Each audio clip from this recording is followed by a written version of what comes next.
బ్రాహ్మణ వ్యతిరేక ఉద్యమాన్ని చేపట్టిన తరువాత త్రిపురనేనికి బ్రాహ్మణ ద్వేషి, నాస్తికుడు వంటి బిరుదులను కట్టబెట్టిన వాళ్లున్నారు.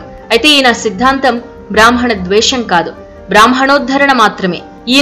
ఈయన వాదాన్ని చెళ్లపిళ్ల వెంకట శాస్త్రి, విశ్వనాథ, పింగళి, కృష్ణశాస్త్రి, వేలూరి, జలసూత్రం రుక్మిణీనాథ శాస్త్రి వంటి ఉద్దండ పండితులు మెచ్చుకున్నారు. కేరళలో నారాయణ గురు, తమిళనాట పెరియార్ రామస్వామి మాదిరిగానే తెలుగునాట రామస్వామి చౌదరి మూఢనమ్మకాలతో కూడుకున్న ఆచార సంప్రదాయాలకు వ్యతిరేకంగా ప్రజలను ఉద్యమింపచేశారు.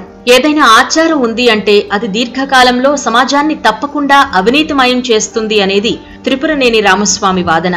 ఆధునిక యుగంలో సంస్కరణవాదులు ఎన్ని కష్టనిష్ఠూరాలను ఎదుర్కోవలసి వచ్చిందో రామస్వామి కూడా తొలిదశ నుంచి వాటన్నింటినీ ఎదుర్కొంటూనే వచ్చారు. ఒక్క మాటలో చెప్పాలంటే వైదిక సంప్రదాయాలు వేడని పురాణ విమర్శకుడు రామస్వామి చౌదరి, హేతువాదాన్ని వేడని మానవతావాది రామస్వామి చౌదరి. సమాజంపై చెరగని ముద్ర వేసిన ఈ మహానుభావుడు 1943 జనవరి 16న కన్నుమూశారు. త్రిపురనేని భౌతికంగా మన మధ్యలో లేకపోయినా ఈ తరం వారు కూడా ఈయనను గుర్తు పెట్టుకుంటున్నారు.